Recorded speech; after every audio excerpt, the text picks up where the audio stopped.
gustes, comenzamos. A la hora que quieran. Comenzamos, si quieres. Son 3 minutitos, nada más 10 minutos ahí a Ujú. quienes te Sí, esperamos logren 3 minutos. incorporar en 3 minutos y ya Sí, comenzamos, ¿va? sí, sin Ujú. problema. Bueno, mientras te presento, Diana, ¿no? En estos 3 minutitos y ya para que luego comiences de lleno. Ujú. Bueno, te presento a ti y rápidamente presento acá a las colegas de CLADEM. Ahorita estamos compañeras de CLADEM de distintos países. Veo acá, bueno, a varias, no quisiera omitir a nadie, pero está desde la coordinadora regional, Milena Páramo. Muchísimas gracias, Mile, por estar acá. Y, y colegas pues de distintos países de la región. En un principio pensamos hacer este diálogo contigo sobre este tema de manera interna solo con CLAD en México, pero justo como es un tema que nos preocupa y nos ocupa a nivel regional, lo ampliamos para que las compañeras que quisieran incorporarse, pues lo hicieran, ¿no? Y por eso acá están con mucho interés por escucharte. Y bueno, les presento a Diana Arredondo, que en este momento es jueza, que nos da muchísima alegría además que sea jueza, porque fue un largo caminar, como el de casi todas las mujeres cuando logramos algo. Bueno, en el caso de Diana, acompañamos su proceso dentro del Poder Judicial porque ella ¿en cuántas ocasiones, Diana? Como Ay, 10, como ¿no? 17, ya perdí la cuenta. O sea, Bueno, como 17 ocasiones participó en convocatorias para ingresar, ella trabajando en el Poder Judicial para la e incluso magistratura. Ujú. para la magistratura y haciendo funciones ya, porque en la práctica las hacías, pero como siempre, pues esos puestos se les otorgaban a los hombres, ¿no? Que está plagado de los hombres en estos puestos de decisión, pero finalmente pues se logró gracias a ella, ¿no? No, aquí no es mérito de nadie más que de ella, de su carrera judicial y de lo que ha hecho al interior, pero además decirles que Diana es activista, compañera nuestra, estamos en diversos espacios juntas, haciendo incidencia sobre todo en el tema de derechos políticos de las mujeres, ¿no? Y que ahí hemos caminado de la mano en muchas cosas, Diana, ¿no? Ya tenemos historia caminada en ese sentido.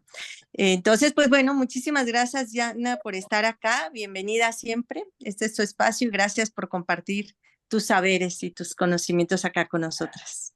Muchas gracias, Lupita. Gracias a Claden y gracias a todas por la invitación y por darnos este espacio para escucharnos en torno a este tema que debiéramos de poner más atención por la ausencia de regulación, precisamente.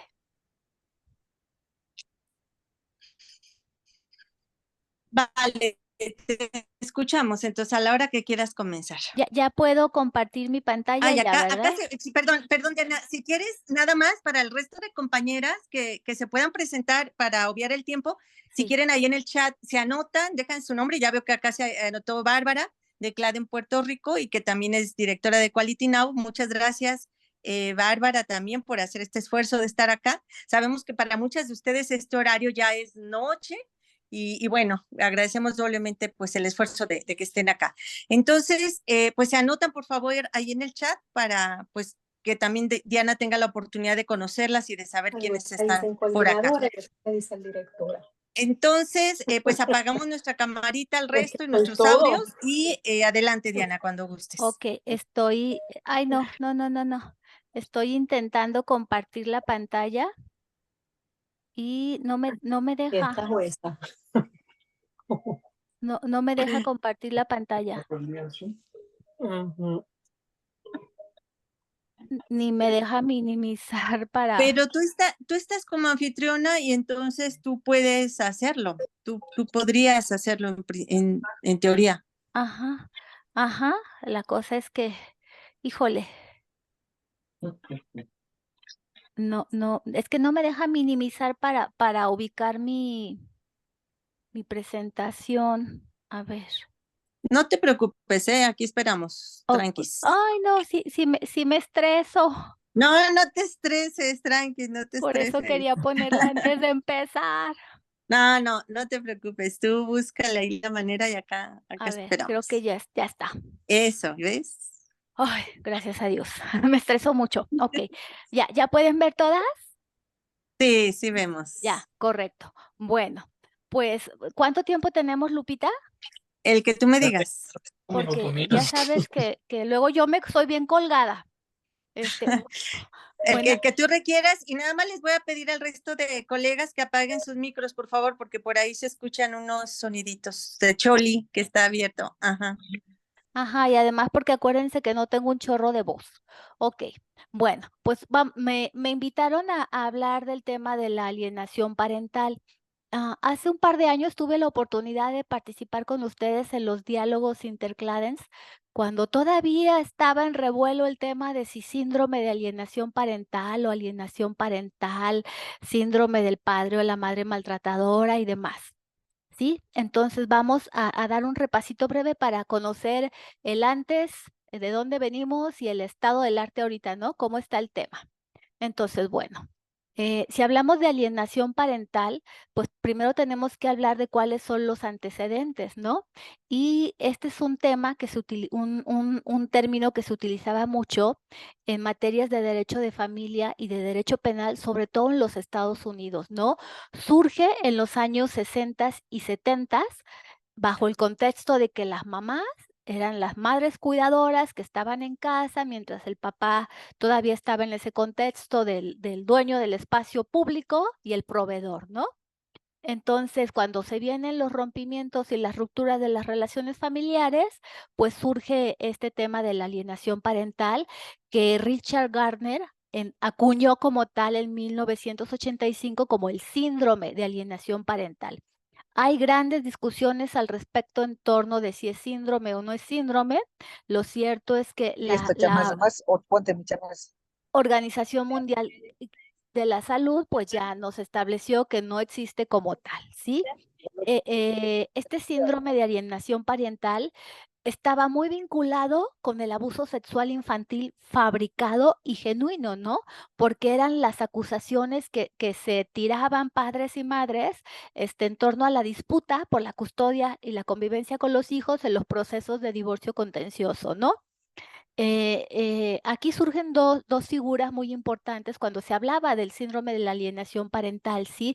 Era la víctima de la alienación versus el alienador, ¿no? El que infería la alienación sobre los hijos. Entonces, esta alienación, síndrome de alienación parental, partía de la perspectiva de la protección del progenitor, que era la víctima, ¿sí? Y se castigaba a quién? Al alienador, al que tenía la custodia de los niños, se impedía la convivencia con el otro progenitor no custodio, ¿sí? Y a través de cómo se quería pretender proteger a la víctima, pues con medidas de reprogramación o desprogramación en la psique del menor a fin de privilegiar el derecho de la víctima, del padre víctima de la alienación para poder convivir con los niños, ¿no? Entonces, en materia de derecho de familia, en Estados Unidos se partió de la premisa falsa o equívoca de que ante la manipulación ejercida por un progenitor había que sancionar indefectiblemente al otro progenitor. ¿Con qué? Pues con la privación de la custodia o con la privación de la convivencia con el menor, ¿sí? Pero en todo esto surge una afectación mayor. ¿Sí? ¿Y quién es el más afectado ante esta situación? Pues el menor, ¿no? El niño, la niña o el adolescente, que era objeto de esta alienación y a quien se le privaba de la convivencia con el otro progenitor, ¿no? Entonces, ¿qué se buscaba? Pues reparar ese daño en la psique del menor y esa conciencia alineada para que se reestructuraran sus vínculos afectivos con el progenitor no custodio, ¿sí? Y si se fijan, esto tiene ya un sesgo de género y de manipulación del aparato judicial, ¿no? ¿En favor de quién? Pues de los padres, que eran los que no estaban en casa, los que no cuidaban a los hijos y los que salían del domicilio conyugal tras la ruptura de la relación de pareja, ¿no? Entonces, decía Gardner que el síndrome de alienación parental tenía 8 síntomas, ¿sí? Primero, una campaña de denigración total respecto del progenitor no custodio, ¿sí? Que lesionaba la imagen que tiene el niño respecto del padre que no vivía con él, ¿sí? Y luego unas racionalizaciones débiles, frívolas y absurdas para descalificar al progenitor, ¿no? No custodio. ¿Sí? Entonces el niño podía estar muy enojado, súper furioso, convencido totalmente de que papá era malo, pero no había razones de peso que justificaran que el niño estuviera rechazando de esa forma tan enérgica al padre alienado. Entonces se presentaba también como un cuarto síntoma, perdón, una ausencia de ambivalencia en el niño. ¿Por qué? Porque para el niño todo era bueno o malo. Papá bueno, mamá mala, ¿no? El buen papi Disney, la bruja del cuento. O sea, esa polarización de sus dos figuras, paterna y materna, en absolutamente todo y sin que mediaran muchas de las veces razones justificadas para ello, ¿no? Y además, el niño adopta como propias las descalificaciones hacia el padre alineado, ¿sí? Y niega que sean introyectadas por otras personas. Este fenómeno lo denominaron los científicos como pensador independiente, porque como si el niño fuera el que a sus 3, a sus 5, a sus 7, a sus 9 años se construyera esa imagen y esos adjetivos calificativos, peyorativos y que denostaban a la figura del padre alienado, ¿no? Lo cual pues se debe de verse y valorarse y ponderarse de acuerdo a las edades de los niños, ¿sí? Y además hay una presencia de un apoyo incondicional a la madre alienante, sin cuestionar la validez de sus juicios ni del por qué hacia el padre rechazado, ¿no? Es una lealtad absoluta. El niño además manifiesta una ausencia de culpa, ¿sí? Por la crueldad que esgrime y con la que se comporta contra el padre alienado. ¿Sí? Además hay presencia de argumentos prestados que provienen de los adultos. El niño replica lo que escucha. Y hay una animosidad y un sentimiento de rechazo constante, permanente, que no nada más es en contra del padre alienado, sino que se extiende a la familia paterna, ¿no?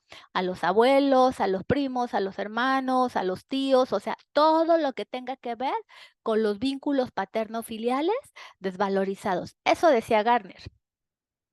¿Sí? Y bueno, hoy día ya sabemos que el SAP, síndrome de alineación parental, es un síndrome inexistente. ¿Por qué? Porque la Asociación Mundial de Psiquiatría, World Psychiatric Association, y la Asociación Médica Americana y la Organización Mundial de la Salud y la Asociación Americana de Psiquiatría, que publica un manual de diagnóstico y estadística de trastornos mentales, establecieron que no está catalogado como tal. ¿Por qué? Porque no constituye una entidad médica ni clínica, porque no existen categorías principales categorizadoras del diagnóstico patológico profesional en una escala mundial, el CIE-10 y el DSM. Y rechazaron su inclusión en la lista o en el catálogo de síndromes. Por lo tanto, no ha sido reconocido como tal. ¿Sí? Si vamos a hablar de alienación parental, tenemos que partir de la Reforma Constitucional de Derechos Humanos de 10 de junio de 2011. ¿Por qué?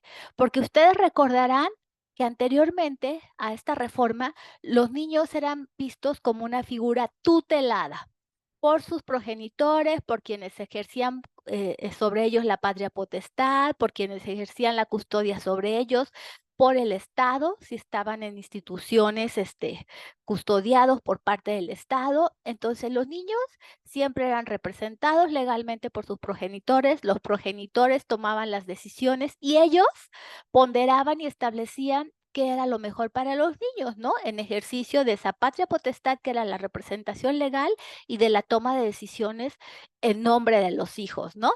Entonces, esta reforma es súper importante porque nos establece en su artículo 4, primero establece en su párrafo primero que todas las personas gozarán de los derechos humanos. Y si se acuerdan, antes de esa reforma, el primer párrafo decía los ciudadanos. ¿Sí? Entonces, ciudadanos, pues, ¿quién es ciudadano? El que alcanza la mayoría de edad. Entonces, los niños no eran considerados titulares de derechos como tal. Hoy dice todas las personas, y personas humanas somos todos desde el momento mismo en que llegamos a este mundo, ¿no? Entonces, eso amplía el marco jurídico constitucional de protección de derechos humanos, y no nada más constitucional, porque el párrafo segundo establece la interpretación conforme a la Constitución y el bloque de constitucionalidad y el bloque de convencionalidad. ¿Qué significa? Pues que todos los derechos que los niños, niñas y adolescentes tengan contemplados en el marco normativo internacional se trasladan en forma directa al texto constitucional a partir de este párrafo segundo del artículo primero.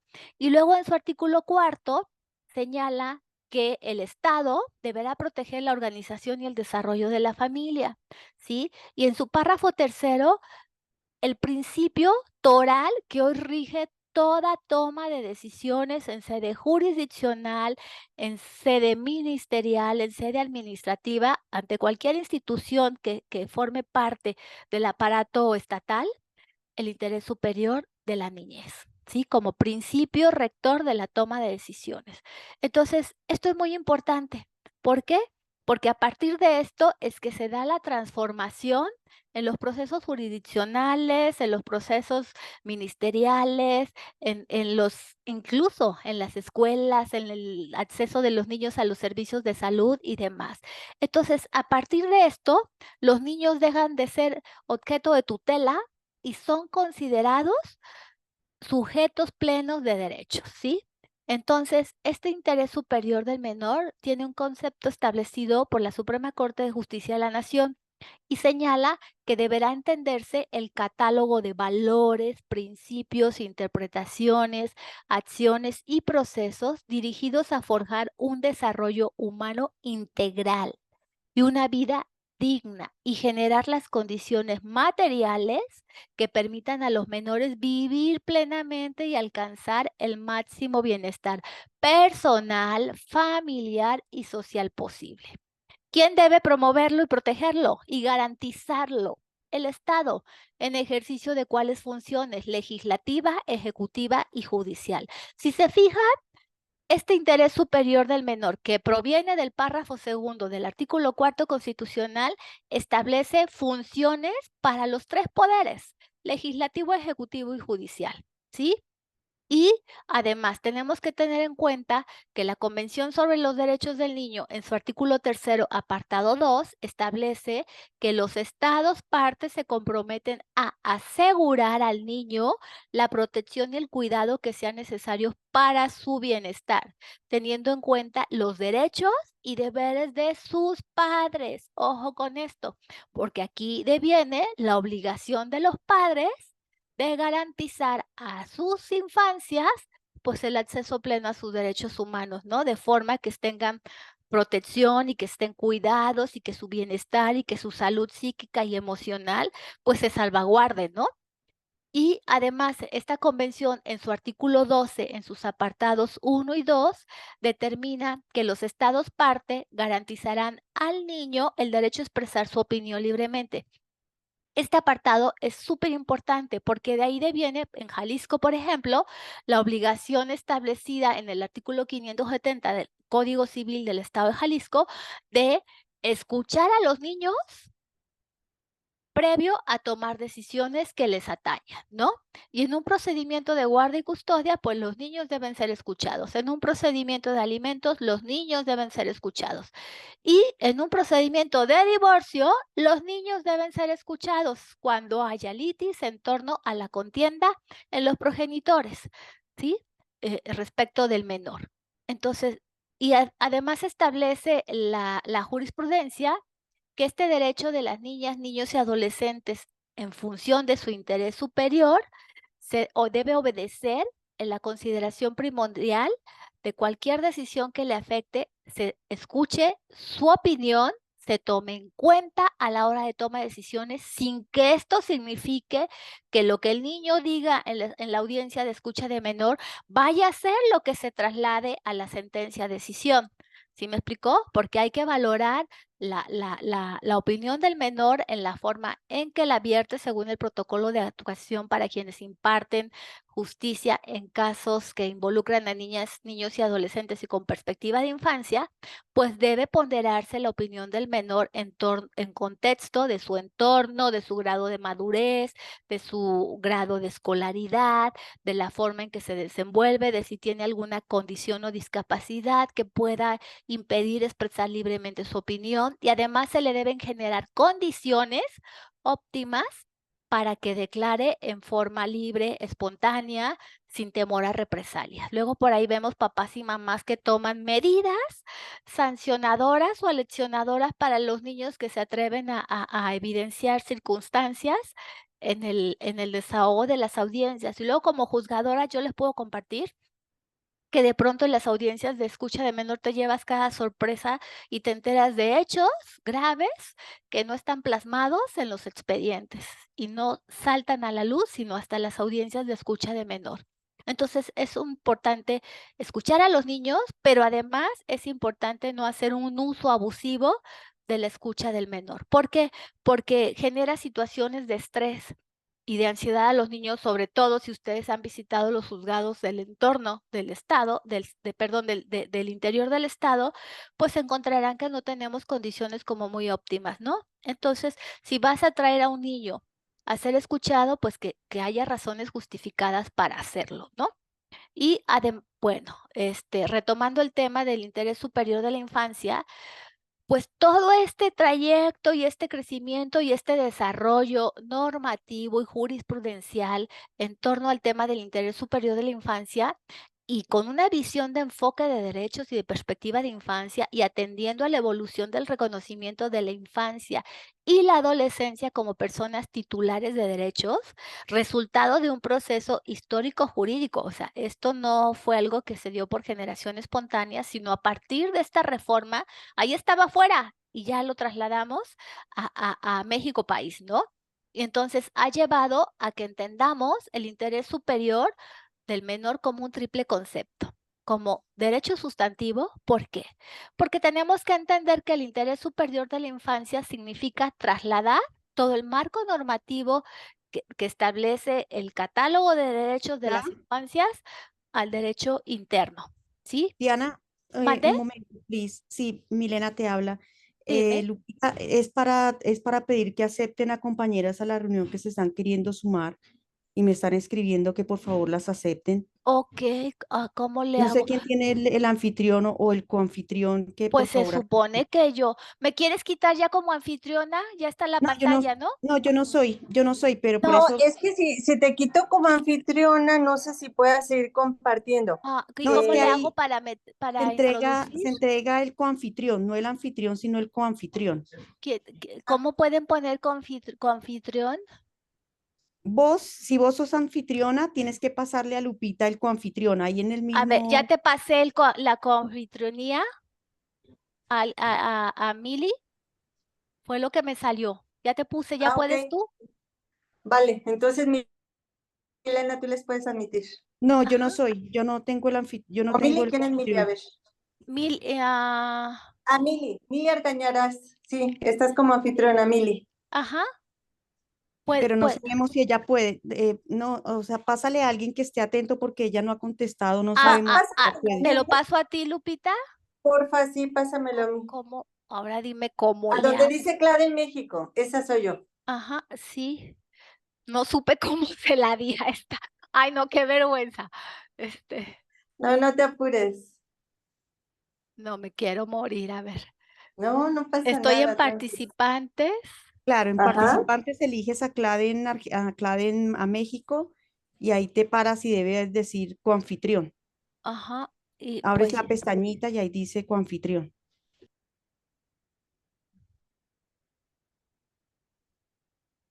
pues no me deja. Ah, es que tú no puedes hacerlo ya porque la que lo tiene que hacer es Mili. Ella es la que tiene la Ajá. anfitrionía. Sí, Por eso. ya no me da la opción. Sí, Diana ya no puede. Más bien, si Mili, ¿estás por ahí que nos escuches? Billy. Mili. Y no puedo deshacer lo que hice.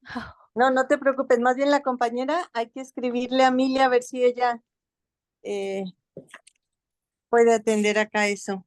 Ay, qué vergüenza. No, no te apures, tranquis. Ya le van a mandar mensaje a ella. Ok, ok, porque no sabo cómo hacerle. No, es que tú ya no puedes porque ya la anfitriona la Ajá, tiene ella. sí, ya, ok, Entonces, vale. Entonces, ¿esperamos? ujú. Sí, déjame ver ahorita.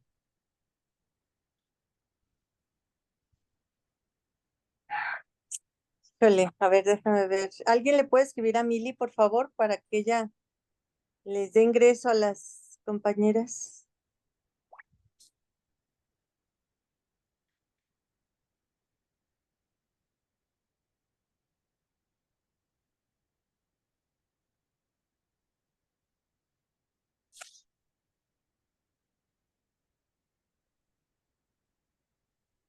Déjame ver si yo puedo reclamar la anfitrionía de nuevo. Ujú. Sí, ya estoy reclamando la anfitrionía y ya comienzo yo a admitir a todos. Ok, Genial, ya lo pude hacer. ok, Ya está. ok. Vale, pues ya les admití a Sí. todas las que estaban, ahora sí ya puedes seguir. ¿Ya le sigo? Ok. Sí, ya. Vale, bueno, entonces me regreso. Entonces, este triple concepto del interés superior de la infancia, resultado de ese proceso histórico jurídico de transformación de nuestro marco normativo interno, pues nos ha llevado a reconocer y a entender el interés superior del menor desde un triple concepto, como derecho sustantivo, que significa trasladar al marco normativo interno el amplio y vasto catálogo de derechos humanos establecido en los tratados internacionales en favor de las infancias, ¿sí? Segundo, como un principio jurídico interpretativo fundamental. ¿Qué significa? Que este interés superior de la infancia debe ser el hilo conductor que guíe y oriente toda la toma de decisiones en sede jurisdiccional y en sede administrativa en torno a las infancias. Y tercero, como norma de procedimiento, esto es, establece obligaciones muy puntuales, muy categóricas y facultades inclusive discrecionales para las autoridades jurisdiccionales para que en los procesos conduzcamos el proceso. Como rectores del proceso, las autoridades jurisdiccionales, en tratándose de las infancias, de niños, niñas y adolescentes, debemos tomar una actuación oficiosa, una actuación protectora bajo el principio de protección, prevención, que si ustedes recordarán, todas ustedes son promotoras, activistas y defensoras de los derechos humanos, entenderán que este principio prevención, protección deriva del derecho ambiental, ¿no? Y se ha trasladado por la Suprema Corte de Justicia de la Nación en torno al tema del interés superior de la infancia. Esto es, las medidas que se adopten en sede jurisdiccional, dentro del procedimiento jurisdiccional o de los procesos penales o en las actuaciones ministeriales, fiscalías, deberán ser orientadas por este interés superior de la infancia, salvaguardando o buscando salvaguardar los derechos sustantivos de los niños y niñas y que los procedimientos se desarrollen en observancia estricta al respeto de los derechos humanos de los niños y en generar condiciones para emitir resoluciones finales que decidan la situación de los niños, generando ese mejor estado de bienestar para los menores y garantizando la satisfacción plena de sus derechos humanos, ¿sí? Entonces, como norma de procedimiento, hay infinidad de criterios en la Suprema Corte de Justicia de la Nación y en los tribunales colegiados de circuito de cómo deben operar o actuar los operadores jurisdiccionales, ¿no? Les destaco unas de las más importantes. Menores de edad o incapaces procede la suplencia de la queja en toda su amplitud, sin importar la naturaleza de los derechos cuestionados ni quién sea el promovente. Si papá viene a reclamar convivencia, y mamá no acudió al procedimiento, mamá es juzgada en rebeldía, lo que sea, sin importar que las autoridades jurisdiccionales debemos garantizar que se escuche al niño y que se decida lo que sea mejor para el niño. El interés superior del menor, para preservarlo, el juzgador está facultado para recabar y desahogar de oficio las pruebas que considere necesarias. Y este está facultado se ha trasladado a una obligación total para las autoridades jurisdiccionales y suplir la ausencia absoluta de pruebas de quienes instan el acceso a la justicia en sede jurisdiccional. ¿Sí? Que tampoco está padre como juzgadora, se los digo, pero así es el estado de las cosas. En pensión alimenticia, cuando el actor material y acreedor del juicio sea un menor de edad, el juez debe recabar oficiosamente todas las pruebas que permitan establecer una pensión alimenticia que respete el principio de proporcionalidad, necesidad, posibilidad.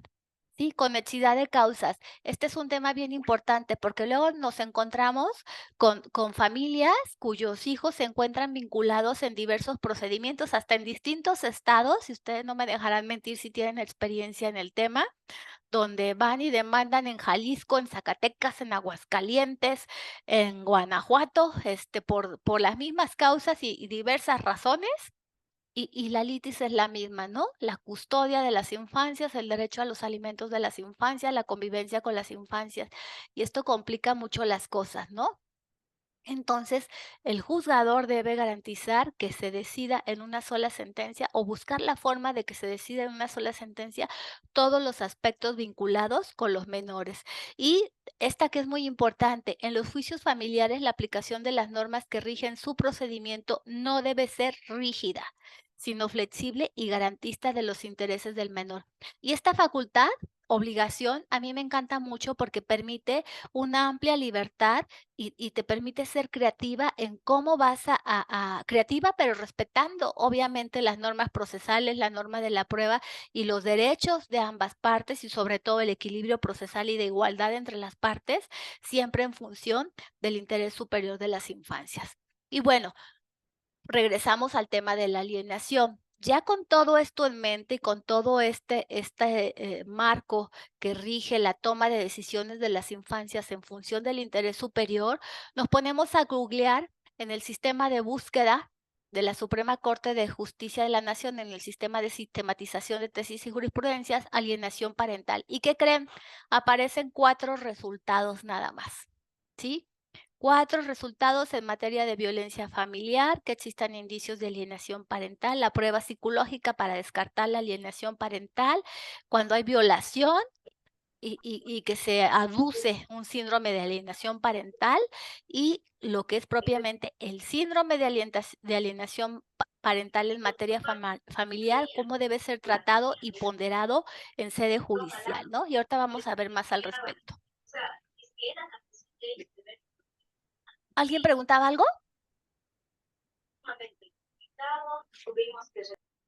¿Alguien preguntaba algo?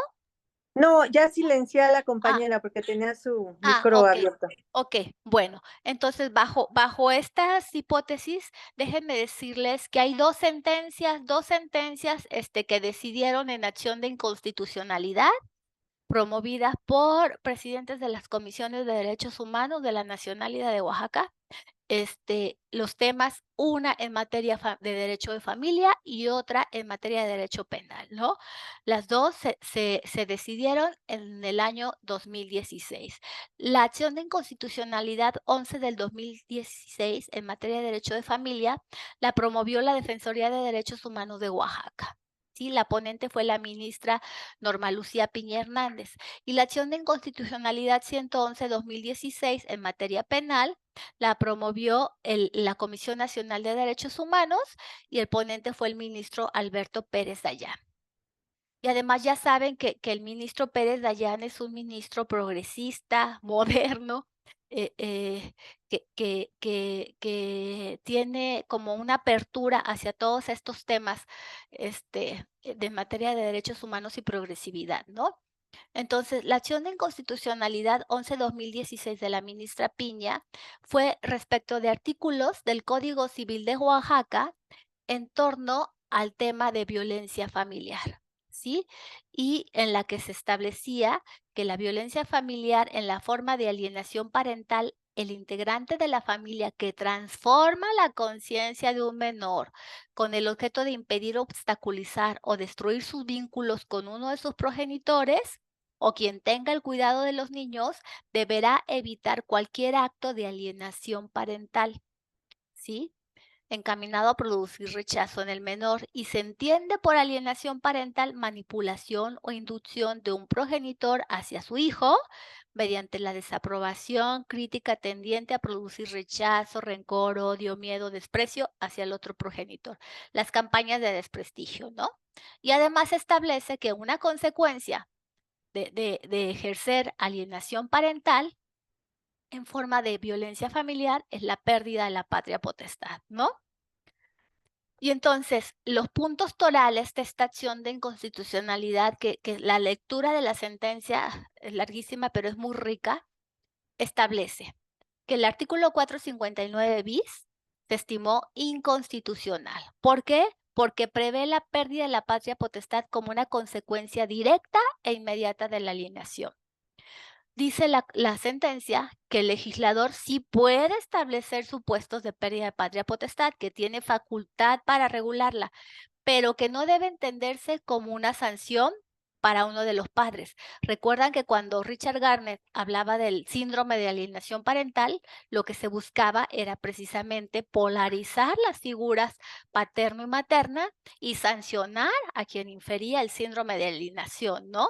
Entonces aquí la sentencia dice no debe ser vista como una sanción para uno de los padres, sino que si se decreta la pérdida de la patria potestad, debe ser una medida en favor del derecho del menor a la convivencia con su progenitor o a salvaguardar su integridad psíquica y emocional. Y que la restricción solo debe hacerse cuando sea proporcional respecto de qué? Pues de las conductas alienadoras que haya infringido el padre o la madre en su caso, ¿no? Y que debe ser ponderado cada caso en particular en su contexto, con sus circunstancias, ¿sí? Además, esta sentencia establece una visión sistémica del problema, ¿sí? De la alienación parental, y establece que es un fenómeno, no un síndrome, sino que es un fenómeno que sí se presenta, ¿sí? Que no solo se presenta en la familia nuclear, sino que involucra a miembros externos de quienes cohabitan en el mismo domicilio, ¿sí? Incluyendo abuelos, tíos, primos, nanas, servicio doméstico, el perro y todo lo que se les ocurra que esté vinculado con el padre o la madre alienada, ¿sí? Y un gran acierto de esta sentencia es que reconoce jurídicamente el fenómeno de la alienación parental con independencia de que no haya un consenso técnico científico al respecto y que todavía no se determinan científicamente cuáles serán esas consecuencias y el conflicto que la alienación genere en el menor, ¿no? A futuro. Respecto, no nada más respecto de sus progenitores, sino respecto de su salud psicoemocional en la adolescencia, en su adultez y en todas sus relaciones interpersonales a futuro, ¿no? No se ha medido todavía, y esto es lo grave, que estamos navegando como en aguas turbias, donde todavía no sabemos el alcance, la magnitud y las dimensiones y las secuelas que el fenómeno de la alienación puede presentar en las infancias a futuro, ¿no? Y que además la sentencia establece que se debe evitar la victimización secundaria o revictimización. ¿Pues de quién? Pues del niño, ¿no? Porque la alienación parental parte de la violencia psicoemocional. Entonces debe de procurarse cuando se debata el tema de si hay alienación parental en el caso de un niño en particular, pues se debe cuidar que no se impongan medidas que agraven la situación del menor, que afecten aún más su salud psicoemocional, ¿sí? Además, señala la sentencia que el artículo 336 bis de Oaxaca establece que comete la violencia la violencia familiar en forma de alienación parental el integrante de la familia, ¿sí? El integrante de la familia. Entonces ya no hace lo que hacía Garner de establecerla como el alienador, siempre la madre, ¿no? La madre, o sea, el sesgo de género siempre presente, ¿no? y misógino. La madre es la que aliena. No. El artículo de Oaxaca establece el integrante de la familia. Entonces, ¿puede ser alienador quién? El padre, la madre, el abuelo, la abuela, el tío, el hermano, la hermana, o sea, todo el núcleo familiar, ¿no? Y además descarta el síndrome. El síndrome, como lo planteó Gardner, y dice que es un fenómeno. ¿Sí? Además, la sentencia estableció que el artículo 336 bis de Oaxaca viola el principio de protección-precaución que mencionábamos hace rato. ¿Sí? ¿Por qué? Porque aunque la sentencia se basa en el fenómeno de la alienación y no en el síndrome, no, porque no hay un consenso científico en torno al síndrome, lo que se pretende evitar es la afectación en el desarrollo psicoemocional de las infancias, ¿sí? Y que aun cuando se tengan dudas sobre el concepto de alienación parental, que todavía no está como definido, consensado médica y científicamente como tal, ¿no?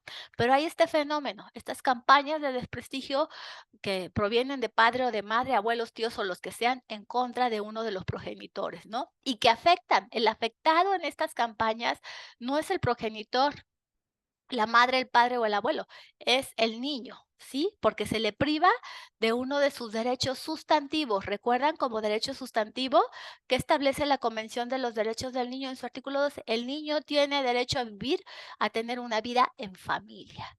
Juntos o separados, él tiene derecho a convivir con papá y mamá, a menos que ello sea contrario a su interés superior, ¿no?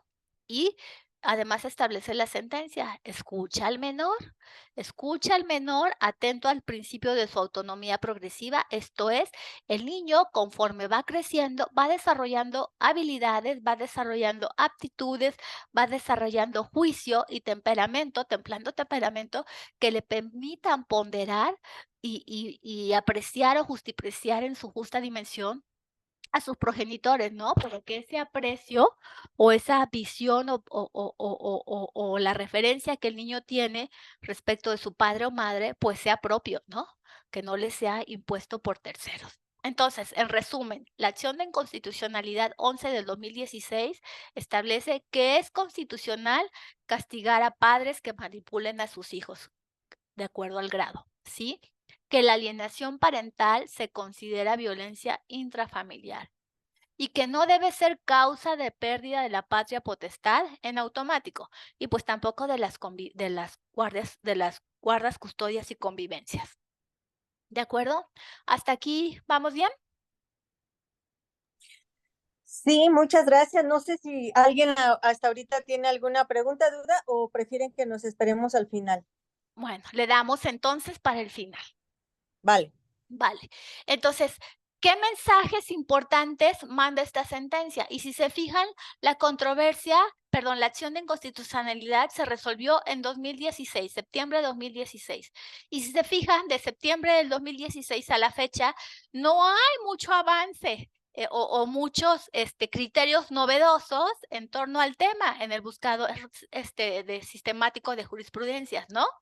¿Por qué? Porque pues, estas dos sentencias fueron como que sentaron las bases de cómo debe abordarse el fenómeno de la alienación, ¿no? Pero los mensajes importantes para quienes legislan, porque recordarán que las obligaciones que establece el interés superior de la infancia competen a los tres poderes, ¿no? Ejecutivo, legislativo y judicial. Entonces, para los legisladores les establece la obligación de reglamentar la conducta alienadora, ¿sí? Establece que sí existe el fenómeno, que puede decretarse la pérdida de la patria potestad, pero no en automático, sino sobre parámetros objetivos y que debe ponderarse si es factible o benéfico para el menor, ¿sí? Que no vaya a sufrir mayor afectación. ¿De acuerdo? Que se debe dar oportunidad al órgano jurisdiccional para analizar con todos los medios de prueba si es lo más benéfico para el menor. Que se debe evitar afirmar categóricamente que hay una transformación de conciencia del menor, per se, por el solo hecho de haber sido objeto de alienación. Y que como consecuencia de que se presenta la alienación parental, que se deben allegar todos los elementos necesarios para determinar el grado de afectación y tomar medidas de protección-prevención, ¿sí? Y el mensaje social, que es súper importante. para padres y madres, que el derecho de convivir con los progenitores es un derecho establecido en beneficio del niño. Es un derecho sustantivo para el niño tener una vida en familia, ¿sí? No les corresponde a padres y madres decidir si su hijo debe o no convivir con la otra figura, ¿sí? Y que eviten dañar la salud psicoemocional de sus hijos. Esos son los mensajes importantes para el legislador y para la sociedad que transmite esta sentencia. Y bueno, esta otra sentencia paradigmática en el tema de la materia de alienación parental en materia penal es la acción de inconstitucionalidad 111-2016. Se decidieron casi a la par por la Suprema Corte de Justicia de la Nación, ¿sí? La planteó el presidente de la Comisión de Derechos Humanos de la Comisión Nacional respecto del Código Penal de Michoacán en su artículo 178. Que establece que se considerará como violencia familiar la alienación parental demostrada respecto de hijos o adoptados, ¿sí? Y bueno, esta sentencia establece oralmente que declara la invalidez del artículo 178, párrafo primero, en su porción normativa que establece que se considerará como violencia familiar la alienación parental. ¿Por qué? Porque esta declaración de invalidez decretada en este fallo dice que surtirá efectos retroactivos hacia atrás y que además considera lo resuelto en la acción de inconstitucionalidad 11 del 2016. Les decía que se fallaron simultáneamente, en que se dijo que la pérdida de la patria potestad automática resultaba desproporcionada en detrimento de los derechos del menor a vivir en familia y a mantener relaciones afectivas con ambos progenitores, ¿sí?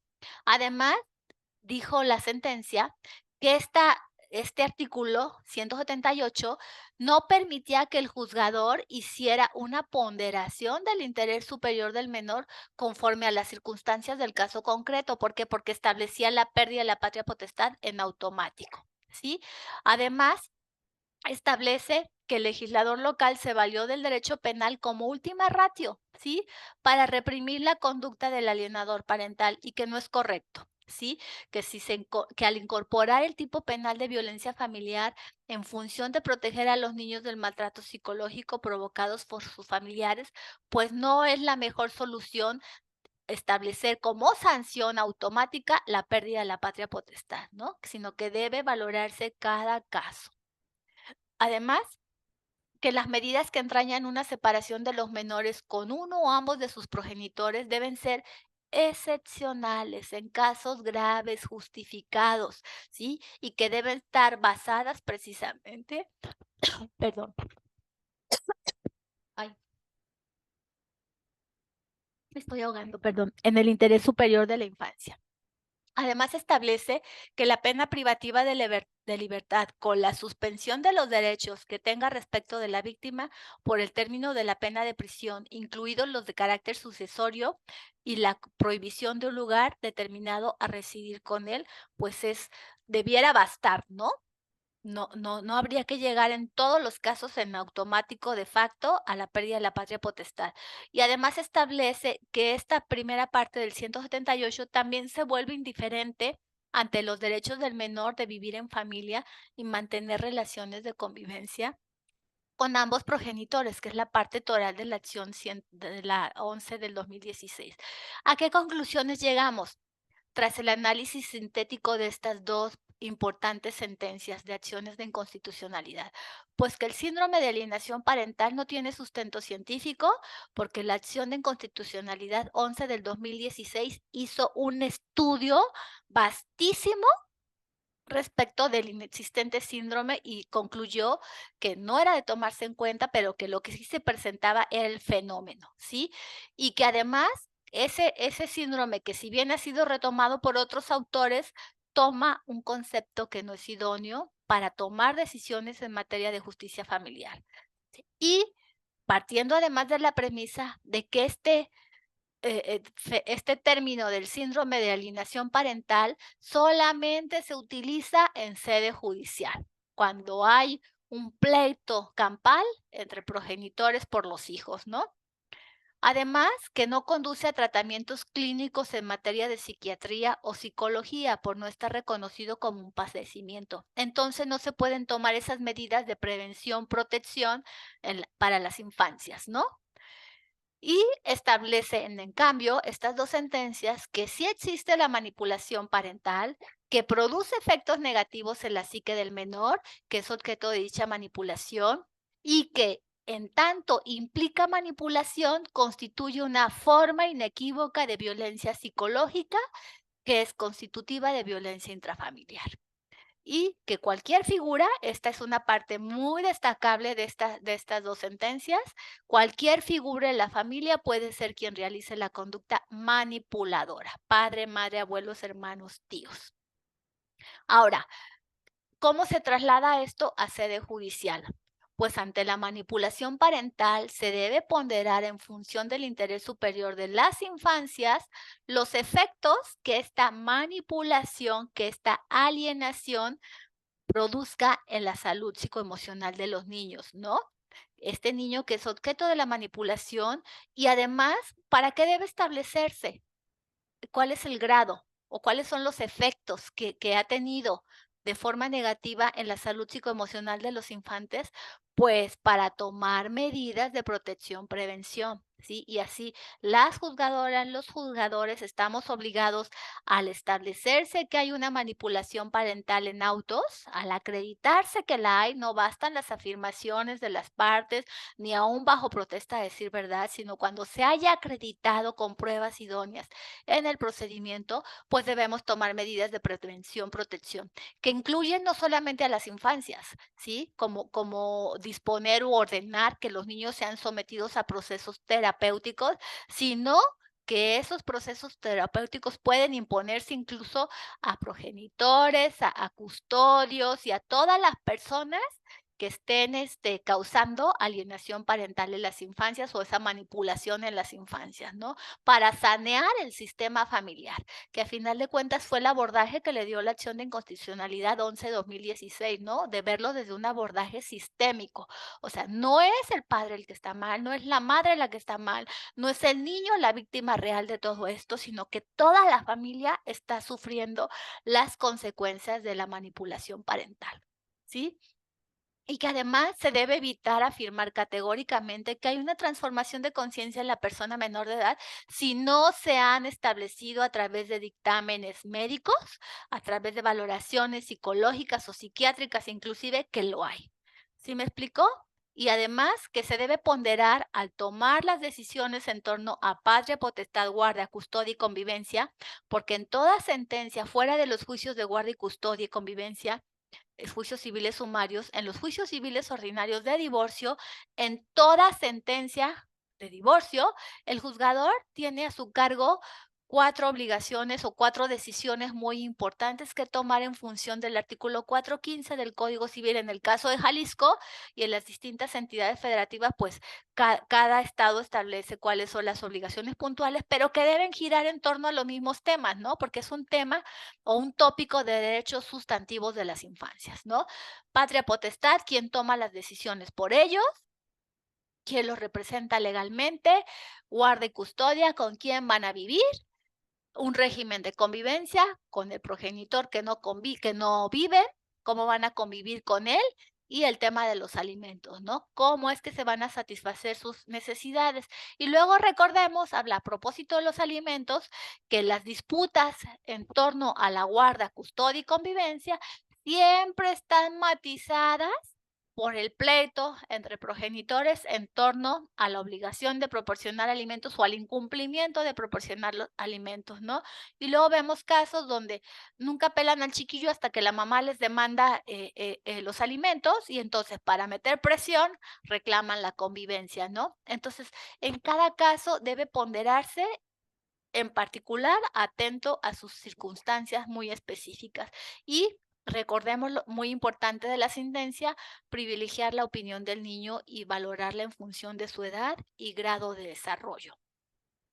Y ojo con esto, el tratamiento y la ponderación judicial que se hagan en las resoluciones y en las distintas fases del procedimiento deben enfocarse sobre los parámetros de protección del interés del menor, la igualdad y equidad de género. ¿Y por qué distingo igualdad y equidad de género? Porque ya sabemos que la igualdad es un derecho humano, ¿no? Debemos garantizar en las sentencias que mujeres y hombres, que niñas y niños, todos accedan al pleno goce de sus derechos humanos, ¿no? Y tengan las mejores oportunidades. Y si hablamos de equidad de género como ese principio ético normativo vinculado a la noción de justicia, pues nos permitirá en cada caso, atento a las condiciones particulares de las partes involucradas en los procedimientos, a sus circunstancias específicas, a sus condiciones socioeconómicas, a sus circunstancias laborales, a su salud psicoemocional, pues con quién se quedan los niños en función a todo esto, ¿no? Donde sea el lugar más idóneo para ellos.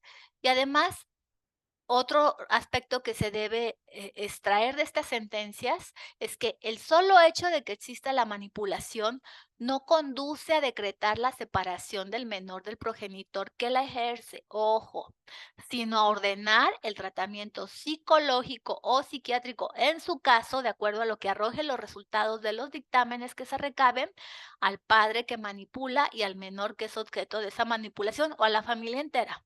Yo lo he hecho en sentencias.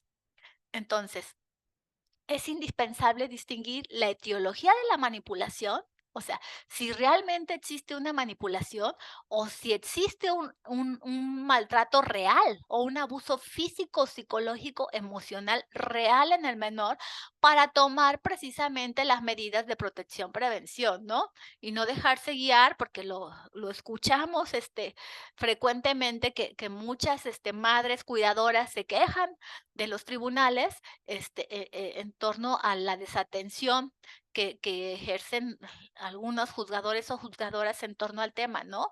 Entonces, pues es que la mamá es una alienadora, pues sí, pero no te enfoques en la mamá, enfócate en lo que importa, ¿no? Y lo que importa son los niños. Entonces, todas las pruebas que se ordenen en el proceso, todas las decisiones y medidas incluso provisionales y precautorias que se tomen en el proceso deben tomarse en función del niño o la niña. ¿De acuerdo? Y ojo, bien importante, para poder distinguir si hay una manipulación o hay un maltrato real, pues los dictámenes periciales deben ser la base que guíe la toma de decisiones en casos graves como estos, ¿no? Y además que esos dictámenes periciales no pueden ser escuetos y pueriles, sino que deben enfocarse en encontrar y en profundizar y detectar las raíces y las causas reales del rechazo del infante, ¿sí? Para establecer que estamos ante un verdadero caso de manipulación o de alienación. ¿Sí? Y además se debe partir de la premisa de que la regla general es que las niñas y los niños y adolescentes tienen derecho a convivir con ambos padres para que logren un desarrollo y equilibrio y emocional sanos, ¿sí? A menos que sea contrario a su interés superior. Y además que la asignación de la guardia y custodia y el régimen de convivencia, el único parámetro que debe regirlos es la idoneidad, la capacidad, la conveniencia y la disposición afectiva del cuidador, ¿de acuerdo?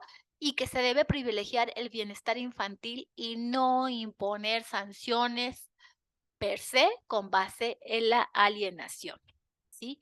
Y bueno, existen, a propósito de los dictámenes periciales, sí existen test, sí existen baterías, sí existen valoraciones psicológicas que permitan establecer si existe o no la alienación y el rechazo del niño hacia uno de los progenitores. ¿Sí? Tenemos una prueba de 80 preguntas que busca identificar las conductas de alienación y rechazo del niño hacia uno de los progenitores. Esto lo encontramos en el Centro de Pediatría, en la fuente de esta información. Test para medir el síndrome de alienación parental, aunque está denominado como síndrome, ¿de acuerdo? Estas preguntas se dividen en 8 categorías: comunicación, afecto, dinámica familiar, ambiente familiar, uso del tiempo, rechazo, conflicto y otras conductas extraordinarias. Hay una escala CICAP que consta de 30 ítems, que evalúan diferentes aspectos de la relación entre el menor y el progenitor alienado. Y hay un cuestionario de alienación parental, CAP, que mide las acciones o comportamientos entre padres e hijos que se generan principalmente en las disputas de custodia. Y ojo, estos son algunos de ellos, ¿sí? Pero en sede jurisdiccional, cuando se detecta que un niño está siendo objeto de manipulación por parte de uno de los progenitores, debe ordenarse sí o sí que se practiquen de primera instancia exámenes o valoraciones psicoemocionales, psicosocioeconómicas y sociales a todo el entorno familiar, a padre y madre en sus distintos domicilios y en sus distintos entornos familiares y por supuesto a los niños, ¿no? Y a partir de esto, determinar si es necesario ampliar las valoraciones, incluyendo valoraciones psiquiátricas a uno de los padres o incluso al niño si es que ya ha sufrido un grado de afectación en grado predominante o superior en su salud psicoemocional, ¿no? Entonces, pues se inicia con eso, con valoraciones como ordinarias y de ahí partes atento a los hallazgos que las mismas reporten, pues si escalas las valoraciones que se ordenan en autos, ¿no? Y bueno, aquí no podemos hablar de las infancias y la protección de las infancias y la alienación y la manipulación parental sin hablar de la Procuraduría de Protección de Niñas, Niños y Adolescentes. Y a mí, déjenme que les diga que este es un tema que en particular me mortifica de manera extraordinaria, porque en mi experiencia jurisdiccional, primero, como juzgadora no puedes actuar ni integrar procesos válidos legalmente que cumplan y respeten las formalidades del procedimiento si no se da intervención a la Procuraduría de Niñas, Niños y Adolescentes y al agente social de la adscripción con base en los artículos 68 ter y 68 cuarter del Código Procesal Civil en el caso de Jalisco, ¿no? Cada entidad federativa lo tendrá diseminado y regulado de acuerdo a sus propios códigos, ¿no? Pero a final de cuentas, esta obligación deviene de normativa constitucional, ¿sí? Y de parámetros y estándares internacionales de protección de niñas, niños y adolescentes. Entonces, en todo proceso jurisdiccional tienen que tener intervención la Procuraduría de Niñas y Niños y la Procuraduría Social. Ojo, ¿qué pasa en México? Pues que desde el Ejecutivo Federal, con ese desmantelamiento y esa desaparición de instituciones, de fondos y de comisos y ese escatimo de recursos a las instituciones, pues las Procuradurías de Protección de Niñas y Adolescentes en sede estatal operan en la ciudad capital, ¿no? Y al interior de la entidad establecen sus delegaciones por zonas geográficas, atento a las no sé qué parámetros tengan, si poblacionales o criterios de número de población, no sé, realmente. Pero, ¿qué pasa?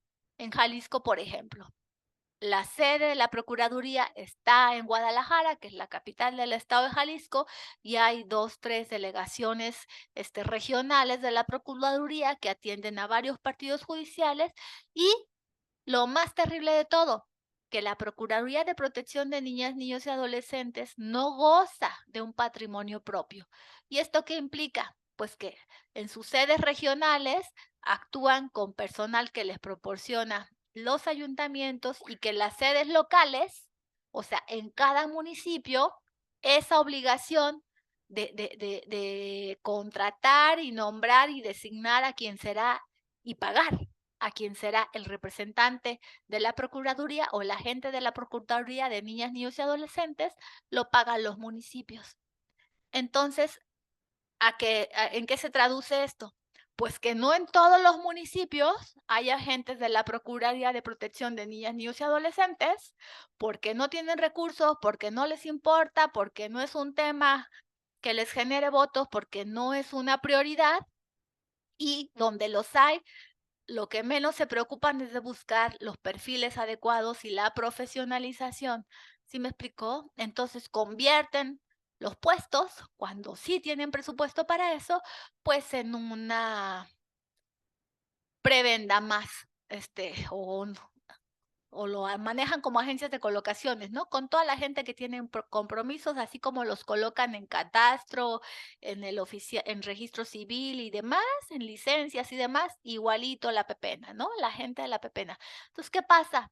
Pues que no hay perfiles profesionalizados y profesionalizar y formar toma tiempo, se los digo yo, se puede cuando hay materia dispuesta, ¿no? Cuando hay tierra fértil. Pero ¿qué haces? Yo ahorita estoy parada con el cambio de sede porque aquí en el municipio no hay agente de la Procuraduría de Niños y donde sí lo había, donde estaba, lo quitaron porque ya no está ahí el juzgado. Entonces, toda la población del partido judicial está sin agente de la Procuraduría de Niñas, Niños y Adolescentes. Entonces, ustedes que son activistas, ustedes que traen la agenda pulsante de los derechos humanos y que están atentas a las falencias de las instituciones, pues pongan ojo en esto, por favor, ahí se los encargo. Se los dejo como de tarea. Y bueno, otro tema importante a tocar. Hay una carencia de datos indicadores en poderes judiciales locales. Y esto en el Servicio Nacional de Transparencia o en la Plataforma Nacional de Transparencia. No encuentras información. Entonces, pues lo que no se mide, no se evalúa. ¿Sí me explicó? Entonces, si no tenemos datos duros de cómo está el tema de la alienación parental a nivel nacional y estatal, pues no podremos orientar políticas públicas, reformas legales, asignaciones presupuestales, ¿sí me explicó? O sea, entonces aquí también hay un tema que ojalá lo puedan abordar. Y bueno, actualmente tenemos 17 estados en la República Mexicana que de una forma u otra han regulado ya la alienación parental, algunos en sus códigos civiles, algunos en sus códigos penales, algunos bajo el esquema del maltrato intrafamiliar o la violencia familiar. Son los estados de Aguascalientes, Baja California Sur, Coahuila, Colima, Durango, Guanajuato, Jalisco, Michoacán, Jalisco con sus asegúnes, Michoacán, Morelos, Nayarit, Nuevo León, Querétaro, Tamaulipas, Veracruz, Yucatán, Ciudad de México, Baja California. Ya la legislaron la alienación parental en códigos civiles y familiares y con variantes tropicalizadas, ¿sí? Porque algunos sí le ponen síndrome de alienación, otros le ponen alienación, otros les ponen violencia intrafamiliar, otros maltrato infantil y demás, ¿no? Y bueno, en torno a este vacío legal, déjenme decirles que el 9 de febrero de 2017, tras la emisión de las acciones de inconstitucionalidad 11-2016 y 111-2016, que fueron en septiembre del 2016, la Comisión de Familia y Desarrollo Humano de la Cámara de Senadores emitió un punto de acuerdo donde estaba exhortando a las entidades federativas y a la Ciudad de México a legislar en materia de alienación parental, ¿no? En virtud de velar por el interés superior de la niñez. Y este acuerdo tiene sus asegúnes, ¿no? Porque en el punto primero exhorta a las entidades federativas muy respetuosamente a que a través de sus legislaturas se regulen en materia de alienación parental, ¿sí?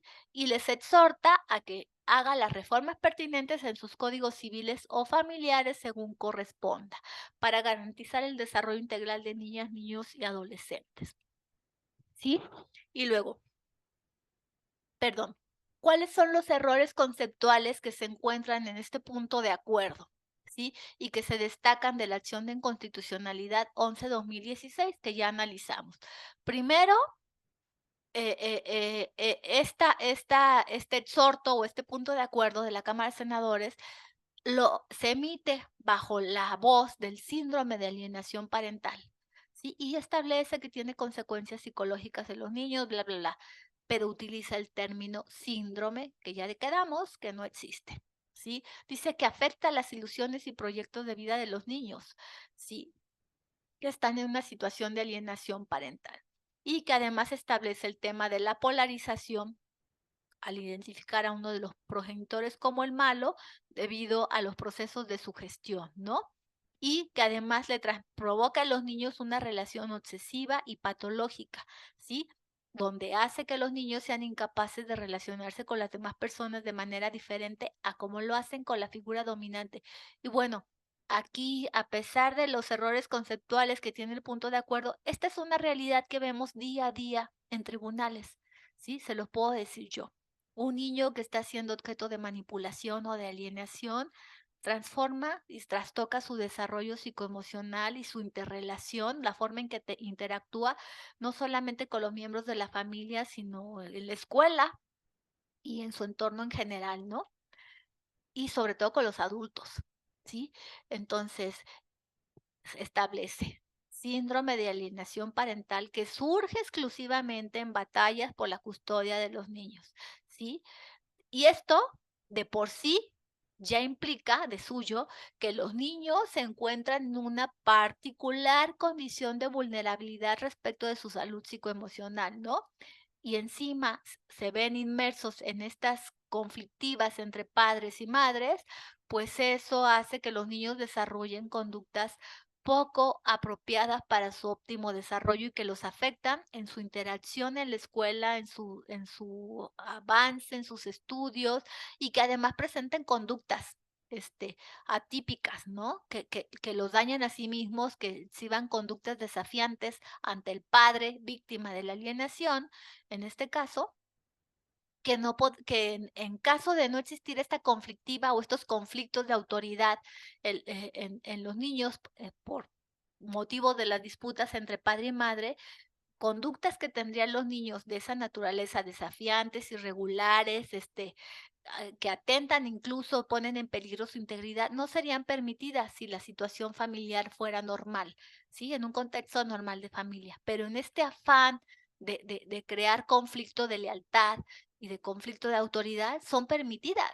Y eso altera la percepción del niño, la percepción social del niño, la percepción de sí mismo y los límites que un niño necesita para crecer sintiéndose seguro, amado, cuidado, ¿sí? Y los padres que recurren a alienar a sus hijos respecto del otro exacerban las actitudes de triangulación. Y ojo con esto, cuando hablamos de triangulación, ustedes lo saben, perdón, pues es que nos encontramos frente a la presencia de personas psicópatas narcisistas, ¿no? Que utilizan a los niños y los ven como objetos, ¿no? Entonces, esto causa severas afectaciones en el desarrollo de los niños y niñas, vulneran su desarrollo psicológico, los someten a procesos de duelos ininterrumpidos, ¿sí? Porque se dan esos procesos de rompimiento, acercamiento intermitentes con la otra figura a conveniencia de estos abusadores, ¿sí? Entonces, esto es muy dañino para los niños. Entonces, deben tomarse medidas. Y como tercer punto, que existen actitudes que pueden ayudarnos a identificar y a prevenir situaciones de alienación parental, ¿sí? Y establecer que hay casos en los que el progenitor alienador insulta, desvaloriza, denosta al otro progenitor en presencia del hijo. Que esto trae como resultado que se impida una convivencia libre de los niños con el progenitor alienado, implica a la familia y amigos en los ataques, ¿sí? Entonces, esto va cercando a los niños y los va desproveyendo de entornos familiares, de amistades, donde ellos puedan sentirse libres, cuidados y tengan forma de tener un acercamiento con el progenitor no custodio, padre o madre, el que sea, ¿no? Entonces, ¿qué provoca esto en los niños a final de cuentas? Miedo, ¿sí? Y no hay nada más paralizante que el miedo. Entonces, todo el desarrollo cognitivo, psicoemocional de los niños se detiene, ¿sí? Entonces, cuarta, el síndrome de alienación parental, dice el punto de acuerdo, acuérdense que no es síndrome, es fenómeno, perpetúa la desigualdad de género. Resta la importancia de ambos padres en la formación, menoscaba la relevancia de la investigación acerca del padre cuya custodia beneficiaría más al menor, ¿sí?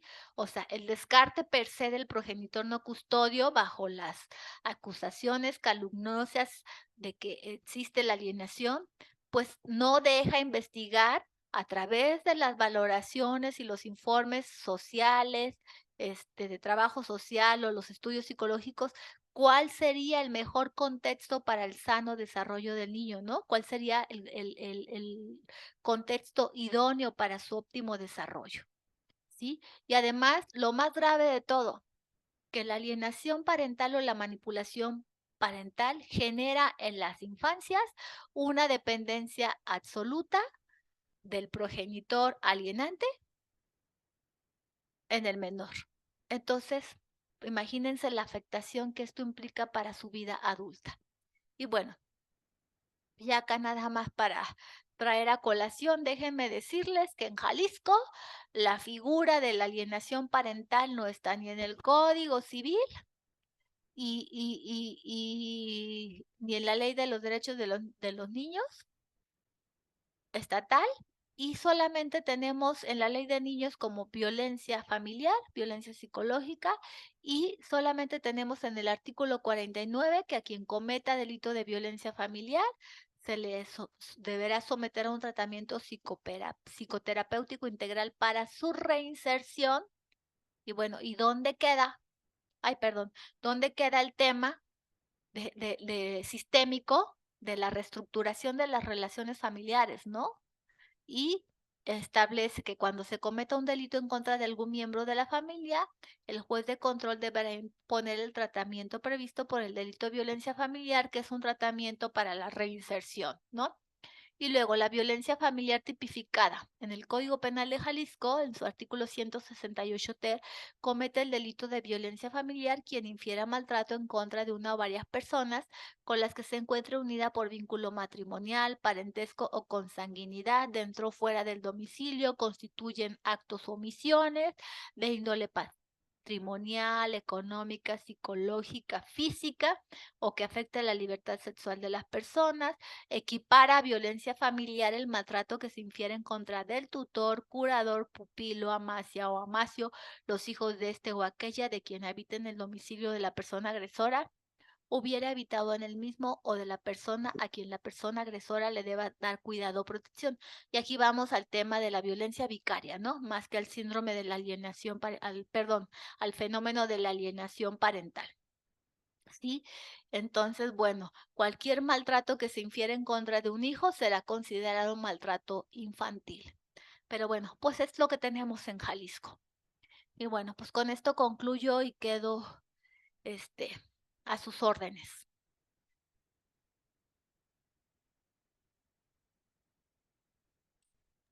Muchas gracias, querida Diana, muchas gracias, muy completa tu exposición y pues abrimos el espacio para las colegas. Si tienen alguna pregunta, alguna duda, algún cuestionamiento, pues este es el momento, ¿no? Y mientras se animan, yo una pregunta, Diana, ¿cuál es la diferencia entonces entre violencia vicaria y esta cuestión de la alienación parental? ¿Cuál sería la diferencia fundamental? Ok, acuérdate que la violencia vicaria es el maltrato hacia la expareja a través de interpósita persona, ¿no? Entonces, cuando hablamos de violencia vicaria, hablamos de violencia de género o violencia en contra de la mujer, ¿sí? A quien se ataca es a la mujer y los hijos son un instrumento, ¿sí? Los hijos, la familia, los padres, las mascotas, cualquier cosa que represente un vínculo afectivo para la expareja será el instrumento que se utiliza por el violentador vicario para dañar a la mujer. Y no nada más personas o seres vivos, ¿sí?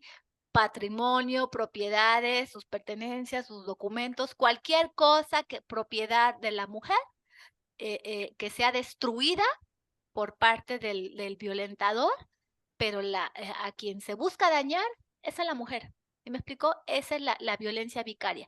Dañarte, te daño a ti porque no puedo golpearte a ti porque no te tengo enfrente, no tengo acceso a ti porque tengo un orden de restricción, pero ¿qué crees? Me voy contra tu mamá o me voy contra nuestros hijos, ¿no? A ver si no le bajas. ¿Sí me explicó? Esa es la violencia vicaria. Te daño, mujer, por conducto de interpósita persona, sea quien sea. Y en la alienación parental, las víctimas reales de la violencia son los niños, las niñas y los adolescentes, ¿sí? Ellos son los que sufren la violencia. Sí, aunque la muchas violencia gracias. vicaria también la pueden sufrir cuando son instrumentados, Claro. ¿me explico? Pero son Sí. víctimas secundarias. La víctima directa es la mujer.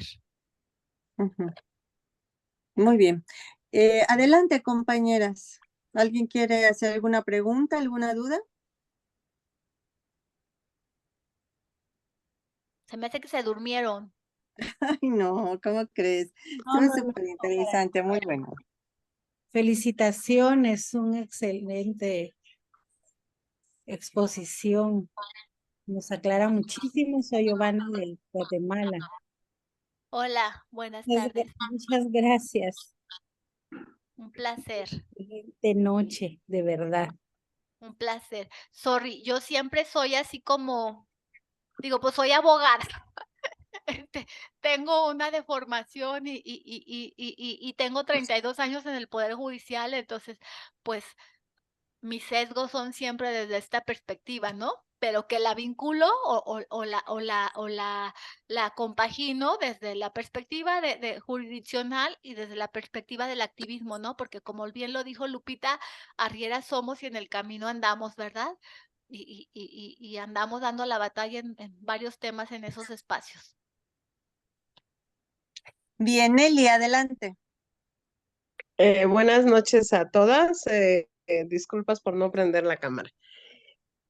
Me sacó, bueno, entré tarde y me sacó bastante rato el Zoom y bueno, regresé.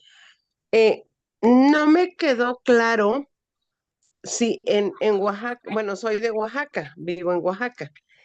En Oaxaca hay se presentó hay una jurisprudencia donde desconoce como alineación parental, pero como un síndrome y queda como un fenómeno. Sí, es una acción de inconstitucionalidad 11 del 2016 de la primera sala de la Suprema Corte de Justicia de la Nación. La ponente fue la ministra Norma Piña y establece precisamente eso, que el síndrome de alienación parental no existe, que lo que existe es un fenómeno del padre manipulador o alienador, padre o madre, ¿de acuerdo? Y establece además esta sentencia que esa manipulación o esa alienación parental la pueden cometer padre, madre, abuelos, cualquier miembro de la familia en contra de los hijos. Y en relación a la otra acción que mencionabas, no me acuerdo de qué otro estado. Ok, de Oaxaca, la 111 del 2016, pero era en materia penal, que establecía como consecuencia per se de la alienación parental la pérdida de la patria potestad.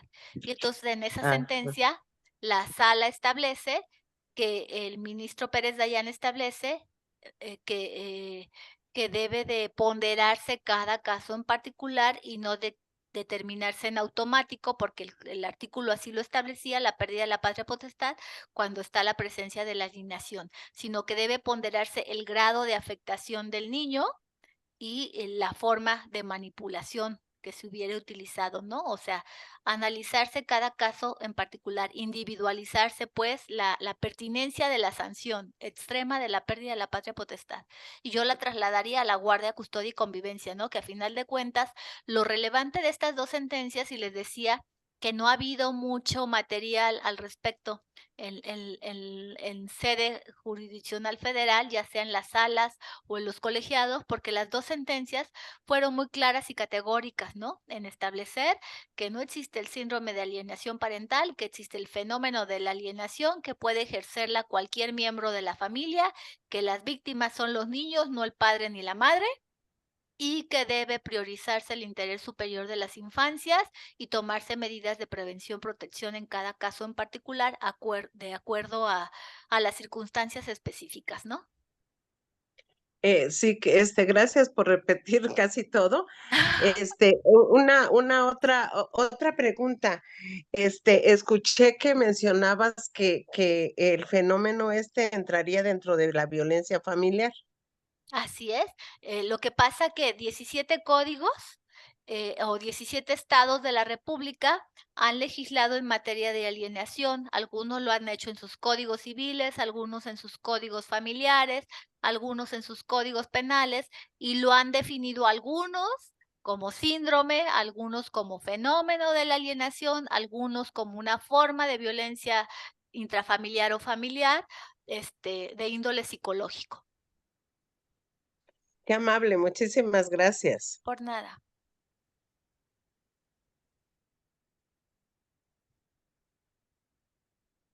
Bien, ¿alguien Yo- más? Sí, yo, Bárbara, por aquí. Aquí estamos, aún Bárbara. despiertas. Muchas gracias, jueza, por toda la información y el contexto de México y tan particular, ¿verdad? También pasar por la información por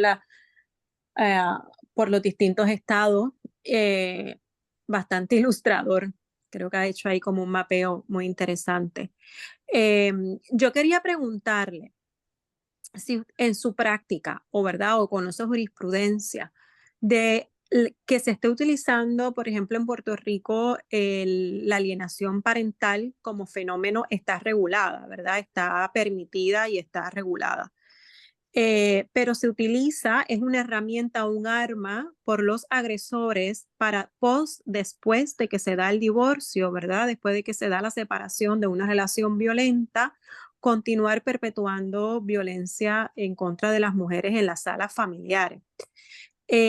Y la pregunta, ¿verdad?, va más dirigida porque aunque sí se reconoce que la alienación parental, que existe esa práctica en algunos casos, nos hemos dado cuenta que en la práctica, ¿vale?, en la implementación de la norma, existe un abuso por parte de los agresores, donde la misma norma nuestra actualmente permite o como un poco pone en peligro la patria potestad de la persona. Esa que decía usted que se eliminó en el código, en el de Oaxaca, en uno de ellos que se eliminó que pudiera perder la patria potestad, pues aún eso lo permite y entonces es incluso el juzgador el que va a establecer esa relación, si hay o no, no mediante, por ejemplo, exámenes forenses ni nada. Para evaluar la relación de la conducta alienadora, si existiera. Quisiera saber si eso, cómo lo están trabajando, si existe, si no existe, y si las abogadas litigantes están experimentando, como lo están experimentando las abogadas en Puerto Rico, porque también es como utilizar el sistema como un abuso de sistema y de perpetuar la violencia económica que sufren las mujeres post-divorcio. A nosotras se nos añade un elemento adicional, que es el elemento de que ahora nuestro Código Civil también, a la vez que se legisló la alienación parental, pensamos que estuvo todo como, ¿verdad? Y como que todo se hizo a la vez, se eliminaron las causales de los divorcios. O sea, ahora mismo solamente se permite por ruptura irreparable el divorcio, por lo cual las mujeres, pues si no quieren llevar una denuncia criminal para establecer la violencia doméstica que están viviendo, cuando se divorcia tampoco pueden poner una causal de abuso, cosa de que les dificulta un montón poder probar o presentar evidencia en los casos de familia cuando el padre está alienando y que hay, ¿verdad?, poder demostrar que hay una violencia previa, porque no hay un tracto, ¿verdad?, no hay una evidencia procesal el que establezca que esa relación fue violenta antes de que estén en el proceso de custodia. Así que ese es el fenómeno que se está dando en Puerto Rico y en Estados Unidos, ¿verdad? Ya cuando hemos salido del síndrome, ya salimos del síndrome, ahora se regula la alienación parental como una posibilidad y entonces ahora es el abuso de esa norma. Ok. Mira, Bárbara, nada más te puntualizo una cosa. La acción de inconstitucionalidad 111 del 16, que hablaba del Código Penal de Oaxaca, determinó que era inconstitucional decretar la pérdida de la patria potestad per se ante la sola presencia de la alienación parental. Acuérdate que las cortes no legislan. La corte lo que dijo es inconstitucional decretarla per se. En este momento Oaxaca, aunque luego Jalisco se tarda, por ejemplo, 3 años, 4 años en aterrizar o materializar las declaraciones de inconstitucionalidad de la corte en su código local, pero el mensaje para el legislador de Oaxaca es: regula la alienación parental. Puedes establecer que una consecuencia debe ser la pérdida de la patria potestad, pero no en automático, sino establece parámetros, ¿no? Ubícate en cada caso en particular, individualiza la sanción, ¿no? Que es una de las máximas del derecho penal, ¿no? La individualización de las sanciones, la imposición de las penas, ¿no? Tras el establecimiento de la responsabilidad penal. Eso por una parte. En torno al tema del abuso de la figura de la alienación parental, pues precisamente se exhortó en el caso de México que hizo la Comisión de Familia y Desarrollo Humano de la Cámara de Senadores a los estados es: legisla porque existe esta realidad, ¿no?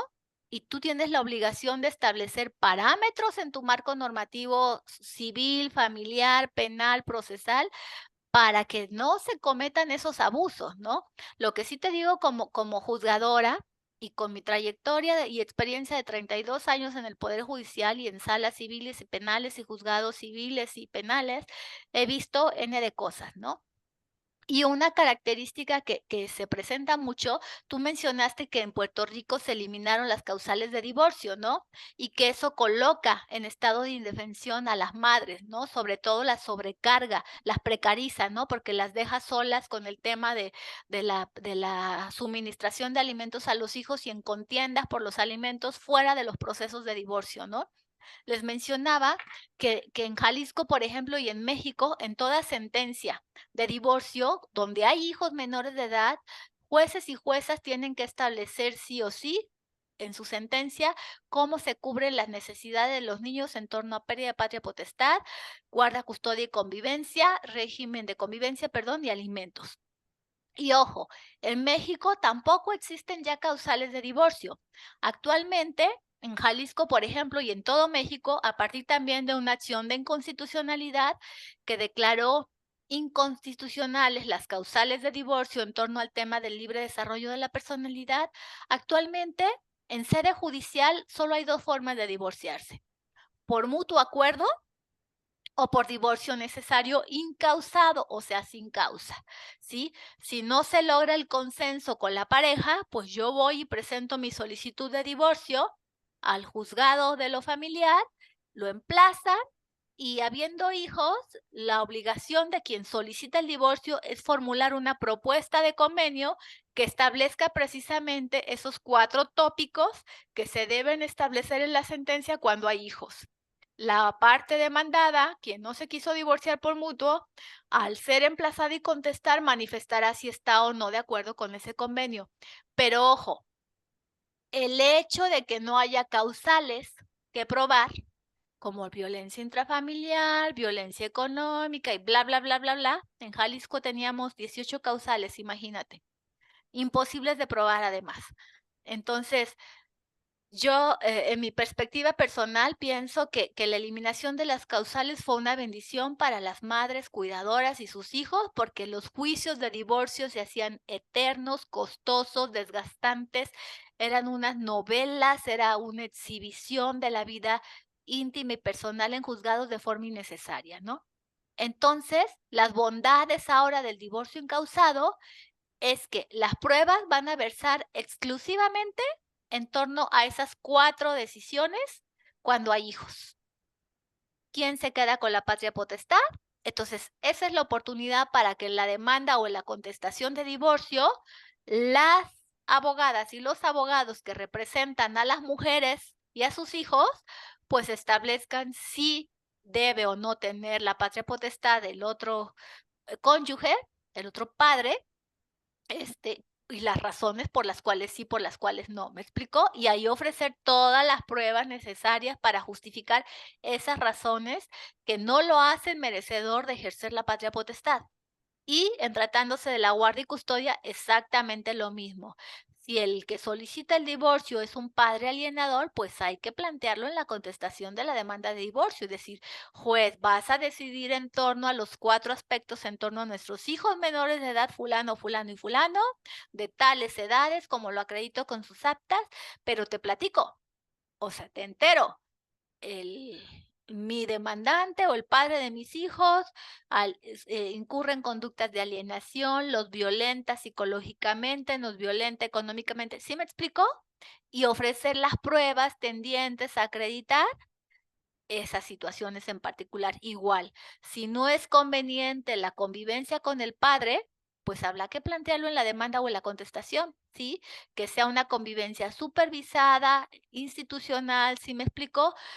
Bajo la supervisión de psicólogos, especialistas, donde se sigan los protocolos institucionales, ¿sí me explico? Pero todo eso hay que plantearlo. Entonces, no es del todo malo esa reforma porque de alguna forma privilegia la protección de la intimidad de la mujer en el divorcio y te evita procesos.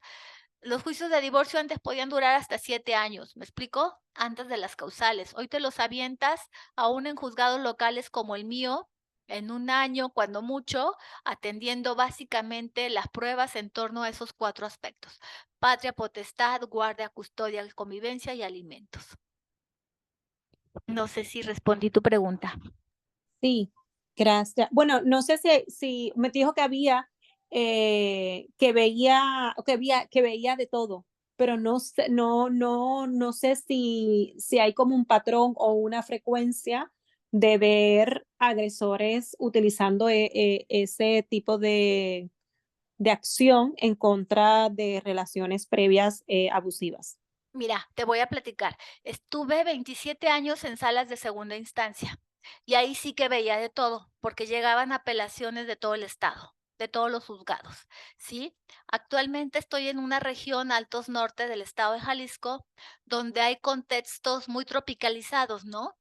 Hay luchas de cárteles por el territorio, hay presencia permanente, militarización, pues, ejército, Guardia Nacional, Policía Estatal, hay mucha migración de los hombres a Estados Unidos, muchos en calidad de ilegales, hay pobreza en la región. Por una parte ves como abundancia y por otra parte ves familias y mujeres y sus hijos muy precarizados, ves sueldos muy bajos, ves poco desarrollo industrial y comercial. ¿Sí me explicó? O sea, todo debe atenderse y ser visto desde cada contexto, ¿no?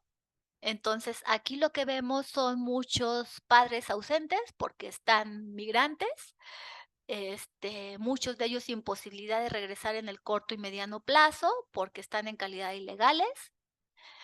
Eso complica el tema de los alimentos porque dificulta, muchas veces ni siquiera los pueden localizar para los emplazamientos, ¿sí me explico?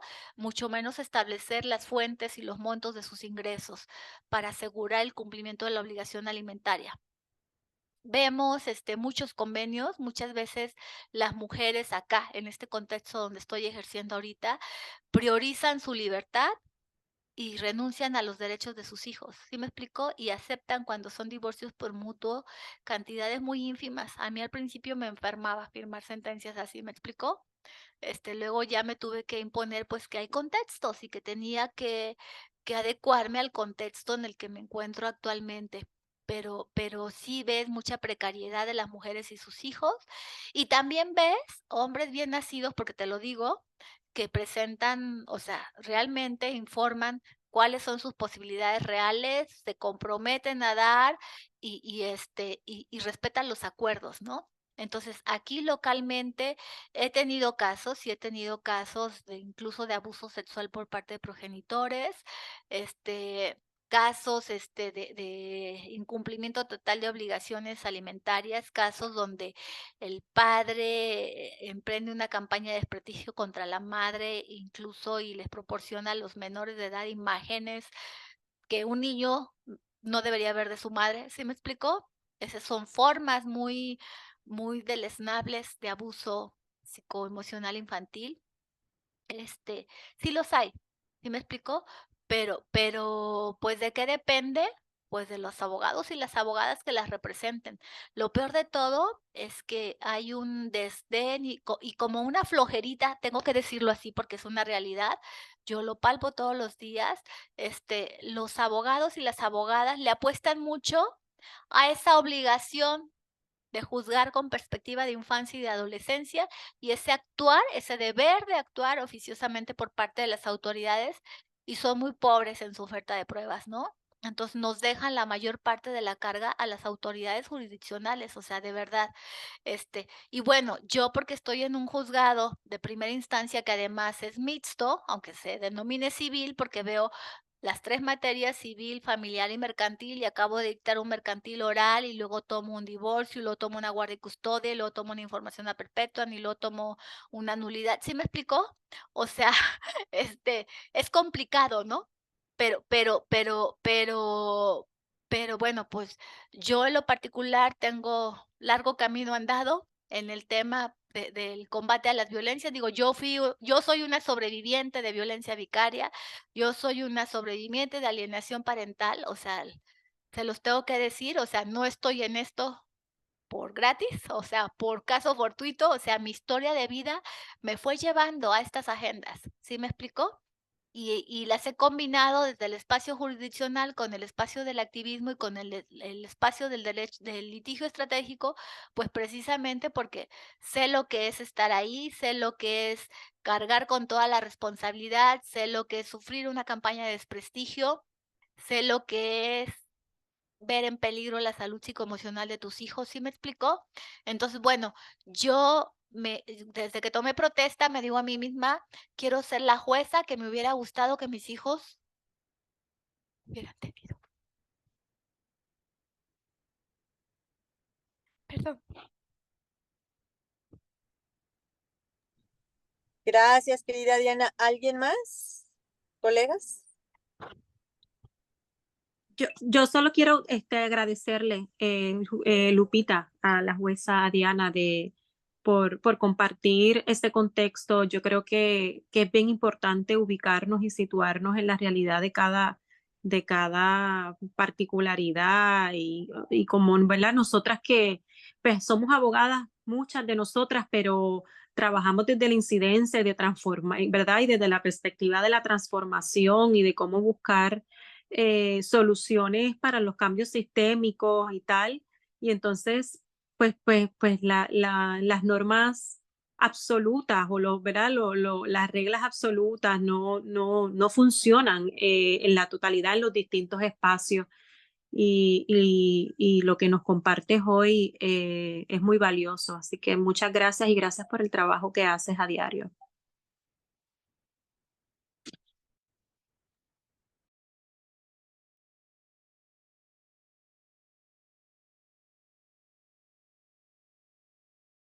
Muchas gracias, querida Bárbara, también por tus palabras. Y bueno, no sé si alguien más quiere comentar algo y si no, pues agradecerte, Diana, por todo. No sé, Milena, si quieres decir algo, algunas palabras antes de ya dar el cierre. Gracias, Lupita. No, escuchándolas atentamente, tengo un poco el cerebro fundido hoy, por eso me sale agradecer también que nos compartas lo que ha sido tu experiencia personal y cómo eso también se convierte en un motor para impartir justicia, ¿no? Em, Nosotras tenemos, es la segunda vez que nos acompañas en un evento. Nosotras habíamos escuchado algo del análisis jurídico y del análisis teórico de la categoría en un evento que hicimos, creo que el año pasado o antepasado. Y nosotras tenemos como red este compromiso de mirar qué es lo que está pasando en la región, porque también el uso de las categorías es distinto, ¿sí? Entonces, por ejemplo, yo sé que hiciste al principio una diferencia entre el síndrome de alienación parental con la alienación parental. O sea, al quitarle el carácter de síndrome, lo saca del ambiente de lo médico, digamos, de lo que se utiliza como eso, como diagnóstico. Pero en tanto alienación parental, sí en tu exposición reconoces que en el país digamos, se da entidad eso, a esa, no sé cómo decirlo, a esa suerte de manipulación que ejercen padres versus, sí, hacia sus hijos, hacia la otra persona. que de alguna manera es lo que establece, ¿no? La categoría, esa pseudo médica. Entonces a mí un poco me parece complejo eso porque en algunos países lo que queremos es pelear contra la alienación parental síndrome, pero también sabemos que existe esa manipulación, ¿no? Entonces se vuelve un tema complejo diferenciar una cosa de la otra. No sé cómo lo ves vos.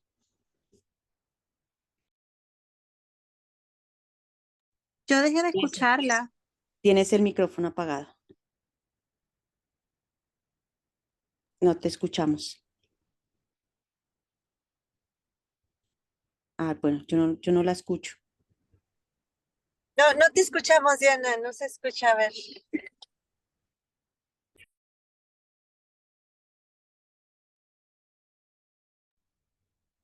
Algo pasó que no te escuchamos.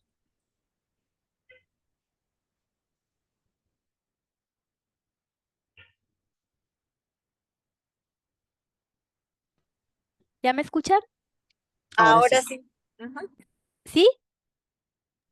Sí, sí, Sí, sí. Ah, sí, ok. ahora. Ay, es que tenía esta cosa acá en las piernas y creo que la apreté, perdón.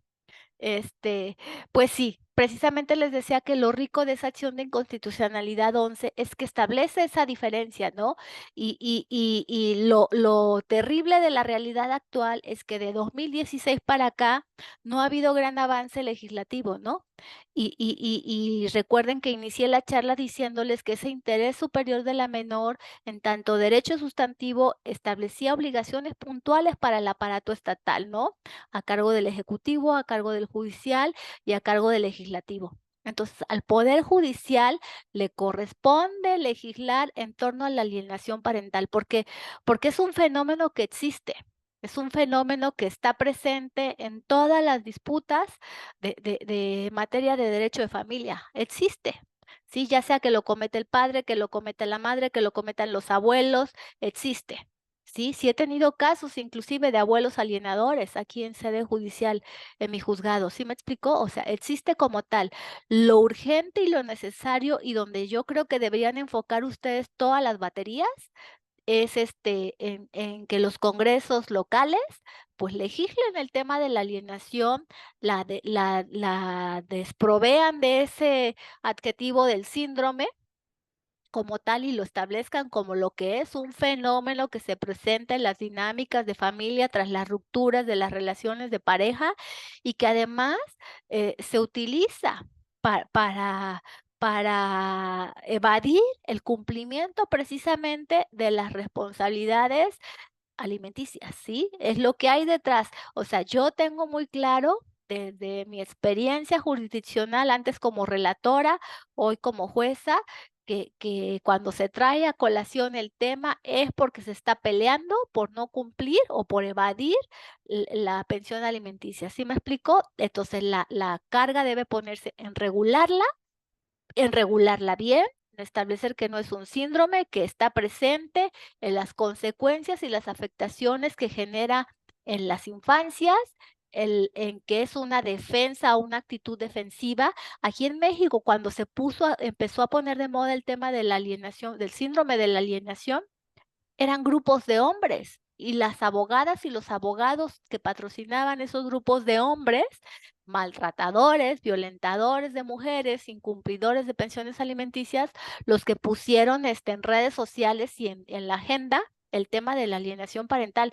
Y hoy día nos encontramos compañeras pseudoactivistas que abanderan con toda su alma el tema del síndrome de alienación parental y sus clientes en el 97% de los casos son hombres violentadores, misóginos, violentadores vicarios, alienadores e incumplidores de pensiones alimenticias, que prefieren pagarles a los abogados que la pensión alimenticia a sus hijos. Yo tengo por aquí un caso que ya de verdad no hay yo qué hacer, o sea, tuve que conseguir hasta que el perito regalara sus honorarios de 30 y tantos mil pesos porque no tenía de dónde echar mano.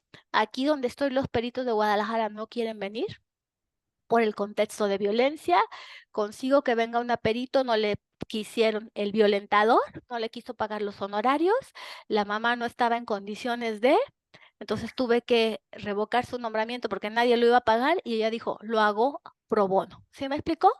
Entonces, aliada de la causa por las infancias. ¿Sí me explicó? Entonces, pues es muy difícil, es muy difícil si no hay los recursos. Precisamente por eso les mencionaba el tema de la Procuraduría y que debemos de enfocar las baterías también en que instituciones como esas, como la PEPENA, como la CIPINA, que están vocacionadas a defender los derechos sustantivos de las infancias, pues sean instituciones sólidas y fuertes que cuenten con los recursos y que tengan en su marco, en su estructura organizacional, pues prestadores de servicios psiquiátricos, psicológicos, trabajadoras sociales que puedan dictaminar en todos los casos libres de cualquier inclinación. ¿Sí me explicó? O sea, realmente servicios profesionales, pero bueno, eso yo lo sueño como en un mundo ideal, ¿no? Ojalá lleguemos algún día y yo me vaya de este mundo viendo que contamos ya con esas instancias fortalecidas, con recursos y profesionalizadas. ¿Sí me explico? Pero bueno, pues es un tema que debe regularse sí o sí, entonces yo les recomendaría que pongan el ojo y todas las baterías en torno a que sus congresos legislen y lo legislen bien. Aquí en Jalisco el año pasado estuvieron en un jaloneo legislando la alienación parental y la violencia vicaria, y bueno, saques y que no terminaron en nada. ¿Sí me explicó? Entonces, pues lamentablemente, ¿qué les digo? Es a las activistas y a las organizaciones de la sociedad civil, a las ONGs, a las que nos toca impulsar las agendas legislativas. Muchas gracias. Muchas gracias, querida Diana. Pues bueno, yo creo que ya aquí dejamos, es muy agradecidas por tu generosidad, por tu tiempo, por todo lo que hoy nos compartiste. Y bueno, quedó la grabación. Mañana ya me pongo de acuerdo contigo para tener la grabación y poderla compartir con el resto de las colegas, ¿no? Ok, Ujú. muy bien, vale. Bueno, muchísimas gracias, cuídate mucho y bueno, seguimos en comunicación, como Vale. siempre, sabes, agradecida de ti y de tu generosidad, tu compañerismo y todo. Vale. Gracias. Buenas noches, descansen. Gracias, Buenas noches, Gracias. queridas todas. gracias. Hasta luego. Hasta Gracias, feliz pronto. noche.